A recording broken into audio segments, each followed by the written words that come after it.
धमकियां तो आए दिन आती है और इन जो झुंड वाली धमकियों से मैं डरने वाली नहीं हूँ। हाँ, रात में मूर्ति लगी और दिन के उजाले में हम उस मूर्ति को तोड़ेंगे। तो खुली चुनौती देती हूँ मैं उन असामाजिक तत्वों को, उन गुंडों को, कि उस मूर्ति के नाखून के भी उस मूर्ति के नाखून को भी तुम खंडित करके दिखा देना। मान है, सम्मान है, जान है। इनकी सिर्फ एक ही सोच है कि हिंदू काफिर है। इनको यही सिखाया जाता है बचपन से कि हिंदू हमारे दुश्मन है। बाकी हम लोग ही क्यों भाईचारा निभाए? क्या हमने ही ठेका ले रखा है भाईचारे का? और जैसे जैसे राजपूत समाज में दहेज के लिए प्रताड़ित किया जा रहा है, लड़कियों को मारा जा रहा है, तो आप ये जो समाज में होड़ लगाते हो दहेज देने की, कि मैं पैसे वाला हूं, मैं अपनी बेटी को दहेज दूंगा, ये होड़ आपकी किसी गरीब की बेटी की जान ले लेती है ये होड़। अरे शर्म आनी चाहिए इन लोगों को कि महापुरुष तो हर समाज के हैं। हम वीर तेजाजी का भी सम्मान करते हैं, हम महाराजा सूरजमल का भी सम्मान करते हैं। तो सम्मान करना सिर्फ राजपूतों ने ही ठेका ले रखा है क्या सम्मान का? क्या महापुरुष सिर्फ एक ही जाति के लिए लड़े? सर्व समाज के लिए महाराव शेखा जी ने अपना बलिदान दिया है। सर्व समाज की बहन बेटियों की रक्षा करते हुए उन्होंने अपने प्राणों की आहुति दी है। नमस्कार, बहुत स्वागत है आपका हमारे समाचार में और मैं हूं आपके साथ दिव्या शेखावत। आज पॉडकास्ट विद दिव्या शेखावत में एक बहुत खूबसूरत महिला मेरे साथ हैं और इनके साथ बहुत सारी मुझे बातें करनी, क्योंकि मैं इन्हें बहुत लंबे समय से जानती हूँ, तो आज लगा कि इनके साथ बातचीत करनी चाहिए। क्योंकि राजपूत समाज से आती हैं तो आज क्यों ना राजपूतों को ही लेकर मैं बात कर लूं। मेरे साथ लक्ष्मी तंवर जी है, राष्ट्रीय करनी सेना से जुड़ी हुई है। राष्ट्रीय करनी सेना में महिला राष्ट्रीय अध्यक्ष के पद पर लक्ष्मी जी नियुक्त है। सबसे पहले तो लक्ष्मी जी, मेरे इस खास प्रोग्राम में और खास शाम में जो है आपका बहुत सारा स्वागत है। कैसी हैं आप? धन्यवाद दिव्या भाई साहब, मैं एकदम बढ़िया हूँ, आपके सामने बैठी हूँ, देख लो आप। लेकिन हमारे राजस्थान में जो है, हमारे खास तौर पर कि हमारे राजपूत समाज में परंपरा है खमा घणी कहने की, तो मैं भी आपको जो है खमा घणी कह के आपका स्वागत करती हूँ। खमा घणी दिव्या भाई साहब। खमा घणी जी। तो आज की खूबसूरत सी गुलाबी सी शाम में जो है आज लक्ष्मी जी से ढेर सारी पे बातें करूंगी, क्योंकि पहली ऐसी महिला है जिनके साथ मैं पॉडकास्ट कर रही हूँ। सो इस पे बहुत सारी चर्चा करनी है लक्ष्मी जी। मैं ये जानना चाहूंगी, राजपूत समाज से आप आती हैं, एक सेना को आपने ज्वाइन किया है। पहले तो ये बताइए कि पीहर पक्ष कौन सा है और ससुराल पक्ष कौन सा है आपका? जी, मेरा पियर है झुंझुनू डिस्ट्रिक्ट में, गांव है मेरा तोंधा और निर्वाणों की मैं बेटी हूँ। और मेरा ससुराल है महेंद्रगढ़, हरियाणा। तो हरियाणा ब्याही है मतलब? बिल्कुल। तो हरियाणवी सीखी है कुछ कभी? बिल्कुल आती है, डंके की चोट पे आती है। लेकिन राजस्थानी है तो वो लहजा जल्दी से हमारे अंदर आता नहीं है। हम तो राजस्थानी मेरी शादी को 13 साल हो गए हैं जी। तो टोन तो आ ही जाती है। और कहते हैं ना कि जैसा देश वैसा वेश। हरियाणा में जाती हूँ तो हरियाणवी बोलती हूँ और मायके जाती हूँ तो राजस्थानी बोलती हूँ। तो समावेश है दोनों जगह, समावेश है। अच्छा, एक बात बताइए कि राजस्थान की जो है बेटी हैं आप, हरियाणा की बहू बनी हैं, तो वापस से जो है आप यही जयपुर रहने लगी, ससुराल आप रहती नहीं है। यहाँ के आपने करनी सेना का दामन थामा, राष्ट्रीय करनी सेना आपने चुनी, क्या वजह रही कि आपको जो है राजनीति में उतरने का मन हुआ? वजह यही थी कि महिलाओं के सम्मान में, जैसे महिलाएं अपने राजपूत समाज में सबसे ज्यादा देखा जाता है कि प्रताड़ित हैं। अपने यहाँ पे एक कल्चर में जो है महिलाएं उसमें फंस के रह जाती है। और जैसे जैसे राजपूत समाज में दहेज के लिए प्रताड़ित किया जा रहा है, लड़कियों को मारा जा रहा है, तो उसको देख के मुझ में एक आक्रोश था। तो मैंने कहा कि ये आक्रोश अपन अकेले तो नहीं निकाल सकते और अकेले कर भी नहीं सकते अपन कुछ। तो अपन को अगर कुछ करना है ना नारी शक्ति के लिए, महिलाओं के लिए, तो हमें किसी संगठन के साथ जुड़ना पड़ेगा। तो फिर मुझे करनी सेना से भी दादा हुक्म का आया कि भाई साहब, जब मेरे फेसबुक पे मिलियन फॉलोवर्स थे तो दादा ने देखा मुझे और बुलाया और उसी दिन मैंने फिर करनी सेना ज्वाइन करी। शिव सिंह जी शेखावत जो मेरे बड़े भाई हैं उनके सानिध्य में। राष्ट्रीय अध्यक्ष हैं वो राष्ट्रीय करनी सेना के। अगर नहीं पता हो तो मैं आप लोगों को बता देती हूँ। अच्छा, मुझे एक बात बताइए, बहुत सारे संगठन है, क्योंकि अगर संगठनों की बात होती है तो करनी सेनाएं भी कई सारी हैं हमारे राजस्थान में ही। तो ऐसा नहीं हुआ कभी कि मैं उन करनी सेनाओं का दामन थाम लूं? आवाज तो वहां से भी जो है आपकी बुलंद हो सकती थी, आवाज तो आज भी आप उठा रहे हैं, इंस्टाग्राम पर काफी जो है फैन फॉलोइंग है आपकी। मुझे बताइए, तो कभी लगा नहीं कि मैं दूसरी करनी सेना ज्वाइन कर लूं? जी नहीं, मुझे ऐसा कभी नहीं लगा, क्योंकि जो दादा का व्यवहार है, महिलाओं के प्रति जो सम्मान है, आदर है, मुझे उनका व्यवहार अच्छा लगा। एक वो प्रोत्साहित करते हैं, मार्गदर्शन अच्छा करते हैं, और जो उनकी महिलाओं के प्रति सम्मान है उसने मुझे आकर्षित किया कि यहाँ आकर हमें कभी ऐसा नहीं लगता कि हम इनसिक्योर हैं। इतनी महिलाएं मेरे साथ जुड़ी हुई है। राष्ट्रीय करनी सेना कार्यालय में हम बैठते हैं और दादा के मार्गदर्शन में हम काम करते हैं, पर कभी किसी महिला को इनसिक्योर फील नहीं हुआ। तो मुझे वहाँ सिक्योर लगा, इसीलिए मैंने दादा के साथ में इस करनी सेना को ज्वाइन करने का सोचा। बात कड़वी जरूर है लक्ष्मी जी, बुरा नहीं मानिएगा। आपके समाज में जो है आज भी महिलाओं को जो है राजनीति की ओर बहुत कम भेजा जाता, बहुत कम महिलाएं हैं। आज भी हम देखते हैं राजनीति में दिया कुमारी जी है या वसुंधरा राजे जी का नाम आता है। अभी तो महिला मोर्चा की जो अध्यक्ष बनी है राखी राठौड़ गई, एक आध नाम जो है हमें देखने को मिलते हैं। कभी ऐसा नहीं हुआ कि जब आप आए तो आपकी टांग खिंचाई हुई हो, लोगों ने कहा हो, खासतौर पर मैं आपके समाज की बात कर रही हूँ, राजपूत समाज की, क्योंकि मैं भी उसी समाज से आती हूँ, तो ऐसा नहीं हुआ लोगों ने टांग खिंचाई की हो कि क्यों जाना है हमें, क्यों, क्या राजनीति करनी है हमें, क्या हम राजनीति के लिए बने हैं? देखो, धमकियां तो आए दिन आती है, और इन जो झुंड वाली धमकियों से मैं डरने वाली नहीं हूँ। ये जो धमकियां होती है, गीदड़ धमकियां हैं मेरे लिए, और मैं इनको कुछ नहीं समझती हूँ। मैं यही कहती हूँ कि किसी महिला का नेतृत्व करना समाज को, पुरुष प्रधान समाज को स्वीकार नहीं होता है। पर फिर भी महिलाएं आगे बढ़ रही हैं और निरंतर अपना कार्य कर रही है। और मेरे ऊपर ऐसा आशीर्वाद है, वो कहते हैं ना शिव, तो मेरे ऊपर शिव का आशीर्वाद है, मेरे दादा का आशीर्वाद है, हमारे राष्ट्रीय अध्यक्ष का आशीर्वाद है। तो मैं किसी के बाप से नहीं डरती हूँ।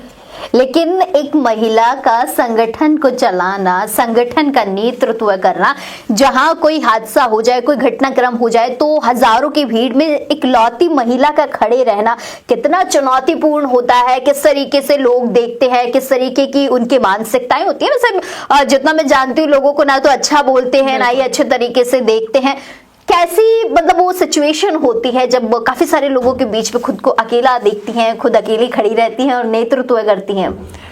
बिल्कुल, मुझे कभी फील नहीं हुआ कि ये मर्द है और यहाँ पे मैं नहीं जा सकती। बिल्कुल सीना ठोक के खड़ी होती हूँ और सीना ठोक के बोलती हूँ, और जो बोलना है वो उन मर्दों को भी बोलती हूँ। अगर कोई राजनेता है, कोई बड़ा 30 मार खा बन रहा है, ज्यादा कोई डॉन बन रहा है, तो उसको भी बोलती हूँ। डर नहीं है मन में, बिल्कुल भी जिगर है। वो कहते हैं ना कि ब्लड ही ऐसा है कि डरना तो सिखाए, डीएनए में ही, तो हमारे डीएनए में ही नहीं है कि डर जाए किसी से। हालांकि नहीं, महिलाओं का नेतृत्व करना, मैंने पहले भी बोला है आपको, नहीं अच्छा लग रहा है लोगों को, काफी चुनौतीपूर्ण है। पर न से नारी और न से नारी और न से नष्ट करना भी जानती है वो सब कुछ। सृष्टि की रचयिता नारी है, तो इन मर्दों को किस चीज का घमंड है, मुझे ये समझ में नहीं आता। तो अब ये सोच बदल दीजिए कि पुरुष प्रधान समाज है। अब तो नारियां भी हर एक उसमें, हर एक फील्ड में आगे है। आप बताओ, किसी करनी सेना में महिलाएं आपने कभी नेतृत्व करती हुई नहीं सुनी होगी, पर 1-2 साल से करनी सेना का नेतृत्व ही सबसे ज्यादा महिलाएं कर रही है। क्योंकि महिलाएं जागरूक तो है, पर उनमें एक डर समाज ने क्रिएट कर रखा है। तो वो डर हम निकालना चाहते हैं कि तुम में वो है जो किसी में नहीं है। तो तुम अंदर ही अंदर बंद के मत रहो, गालियां मत सुनो, मार मत खाओ, आवाज उठाओ। ये आवाज उठवाने के लिए ही मैं राष्ट्रीय करणी सेना से जुड़ी हूँ। आज कोई बहन बेटी अगर दुखी होती है तो वो यही कहती है कि मैं लक्ष्मी जीजा को फोन करती हूँ, तो वो लोग वही डर जाते हैं। चलो मेरे को इतनी मेरे को खुशी है कि महिलाएं मेरे नाम से तो कम से कम निडर होके जी रही है। लेडी डॉन, हाँ लेडी डॉन, लेडी डॉन कहूंगी मैं अब इनको। भगवा से कितना प्यार है, पहना हुआ है आज तो, शॉल ओढ़ रखा है, बिल्कुल कितना प्यार है। ये मान है, सम्मान है, जान है। इसके लिए बिल्कुल मर मिट सकते हैं, मर मिट सकती है करणी सेना। बिल्कुल। आप भी ऐसा सोचती हैं कि देश में जो है दूसरे समुदाय नहीं रहने चाहिए, सिर्फ हिंदू समुदाय रहनी चाहिए, हिंदुत्व रहना चाहिए? देखिए, औकात में रहेंगे तो देश में रहेंगे, औकात से बाहर जाएंगे हाँ। तो बिल्कुल मार मार के निकालेंगे यहाँ से। क्योंकि भगवा पहना है आपने आज, और मुझे ऐसा लगता है जानबूझ के भगवा पहन के आई है आज आप, इसीलिए मैं पूछ लेती हूँ कि ऐसा करणी सेना का भी है कि हमें भी हिंदू राष्ट्र बनाना है? बिल्कुल, करणी सेना इसी पे अभी सबसे ज्यादा काम ही हिंदू राष्ट्र पे कर रही है। पिछले साल हमने 11 जनवरी को ही, आज शायद 12 तारीख है जी, पिछले साल हमने 11 जनवरी को हिंदू राष्ट्र के लिए बहुत भव्य रैली निकाली थी। हजारों की संख्या में हमारे साथ बाल मुकन्नाचार्य जी भी थे और दूर दूर से लोग आए थे। हिंदू राष्ट्र की हमने रैली निकाली थी और हम सबसे ज्यादा अगर हमारा फोकस है तो हिंदू राष्ट्र पे है, करणी सेना का। समाज तो है ही है, हम अपने समाज के लिए तो कर ही रहे हैं, पर हम अपने देश के राष्ट्र के लिए भी कर रहे हैं।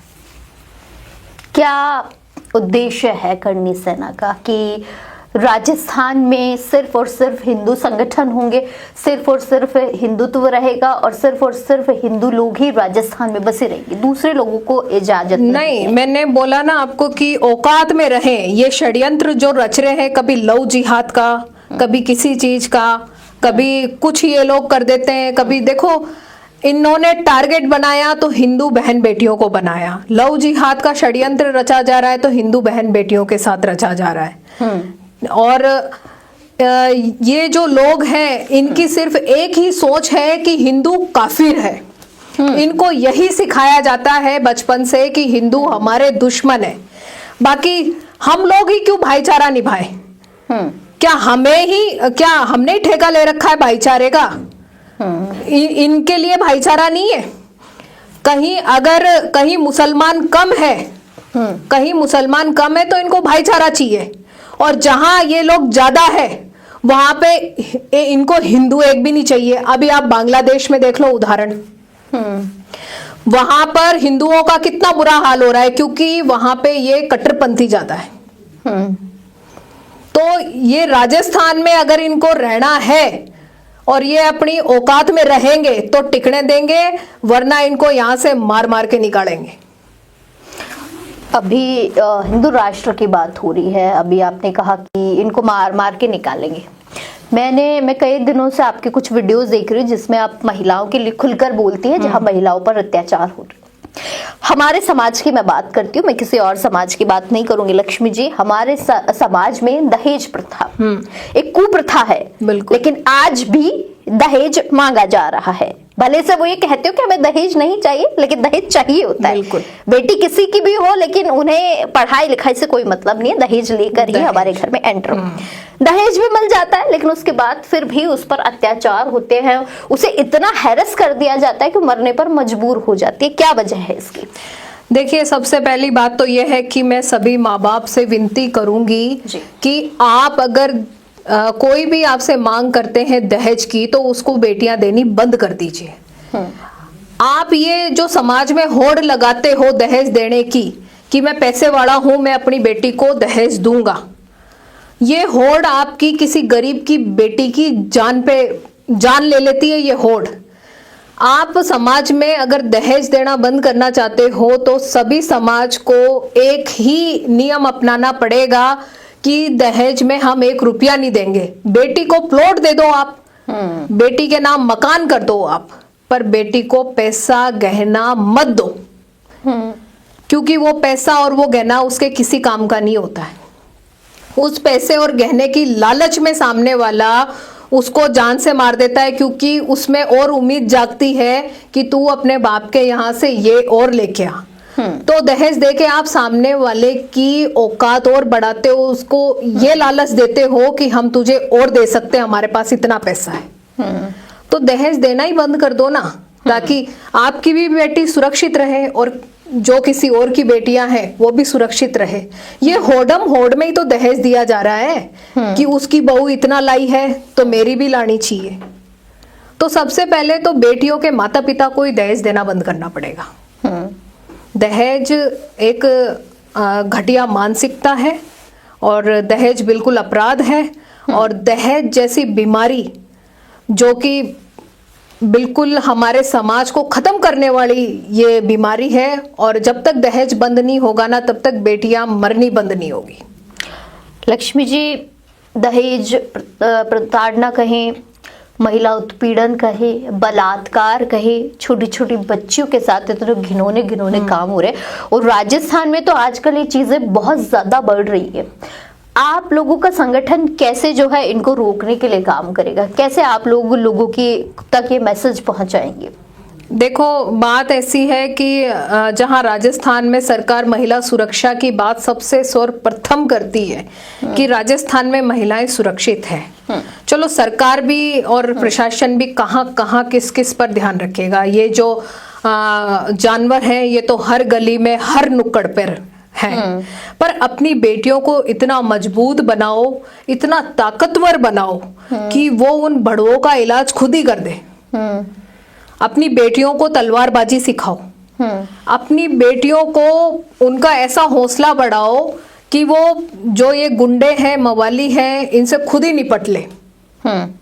तो मैं ये कहना चाहूंगी कि नारियों को सशक्त बनना पड़ेगा। सशक्त मतलब शस्त्रों से भी, शस्त्रों से भी और शास्त्रों से भी।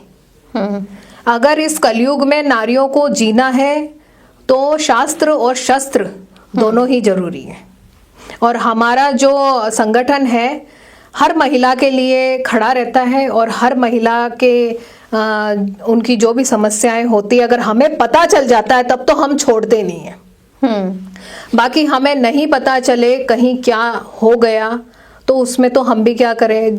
जहां हमें पता चलता है कि यहाँ पे किसी महिला के साथ बुरा हुआ है या किसी बच्ची के साथ बुरा हुआ है तो फिर हम उसे छोड़ते नहीं है। अच्छा, चलिए इससे हटके मैं बात करती हूँ कि इन दिनों सामी गांव का मामला चल रहा है। आप झुंझुनू से बिलोंग करती है, आपको बखूबी पता होगा। राव शेखा जी हमारे जो है आदरणीय हैं और शेखावाटी के संस्थापक हैं। अब मुझे एक बात बताइए कि मैं मूर्ति प्रकरण पे नहीं जा रही क्योंकि वो हो सकता है प्रशासनिक मामला हो, प्रशासन देखे उसे बखूबी तरीके से देखेंगे। मैंने कुछ लोगों के वीडियोस देखे थे जिसमें वो राव शेखा जी को मतलब अभद्र तरीके से राव शेखा जी से को बोलते हुए नजर आ रहे थे। हम मूर्ति तोड़ देंगे, कौन राव शेखा जी है, हम जानते नहीं हैं। तो आप भी जानती हैं कि नहीं, क्योंकि आप उसी क्षेत्र से आती है, शेखावाटी में ही झुंझुनू आता है। बिल्कुल। तो जानती हैं राव शेखा जी के बारे में? वो निर्वाणों के भांजे हैं और मैं निर्वाणों की ही बेटी हूँ। और वीर शिरोमणि महाराव शेखा जी जो शेखावाटी के संस्थापक हैं, उनकी मूर्ति सिर्फ एक धातु नहीं है, उनमें राजपूतों के प्राण बसते हैं। और जो लोग ये कह रहे हैं ना कि हाँ, रात में मूर्ति लगी और दिन के उजाले में हम उस मूर्ति को तोड़ेंगे, तो खुली चुनौती देती हूँ मैं उन असामाजिक तत्वों को, उन गुंडों को, कि उस मूर्ति के नाखून को भी तुम खंडित करके दिखा देना, फिर देखना कि क्या होता है।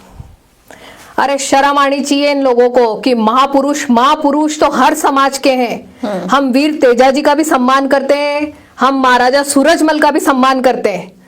तो सम्मान करना सिर्फ राजपूतों ने ही ठेका ले रखा है क्या सम्मान का? सर्व समाज को सम्मान करना चाहिए महापुरुषों का। क्या महापुरुष सिर्फ एक ही जाति के लिए लड़े? सर्व समाज के लिए महाराव शेखा जी ने अपना बलिदान दिया है।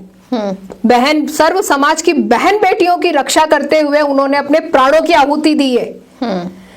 मेरे को आज अफसोस हो रहा है कि ये हमें इनको बताना पड़ रहा है कि महाराव शेखा जी जिनकी जमीन पे तुम्हारा मकान है, जिनकी जमीन पे तुम्हारे बच्चों के स्कूल हैं, जिनकी जमीन पे तुम बोते हो, खाते हो, अनाज पैदा करते हो, आज उनको ही तुम इतने अपशब्द बोल रहे हो। अफसोस है इस बात का कि ऐसे घटिया मानसिकता वाले लोग हमें देखने को मिल रहे हैं। तो उन लोगों से मैं यही कहना चाहूंगी कि अगर उस मूर्ति पे तुम लोग ये जो अभद्रता अपशब्द बोल रहे हो तो कम से कम इतिहास उठा के तो पढ़ लो एक बार।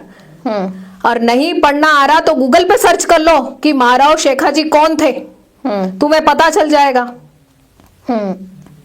मैं इसी बात पर जो है कुछ कमेंट्स आपको पढ़ के सुनाऊंगी, जरा मुझे बताइएगा कि ये किस प्रकार के लोग हैं।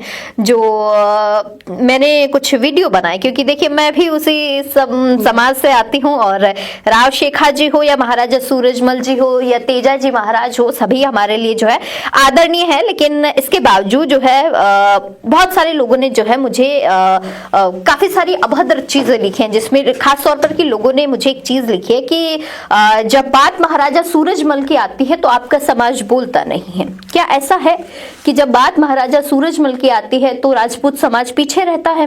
बिल्कुल नहीं।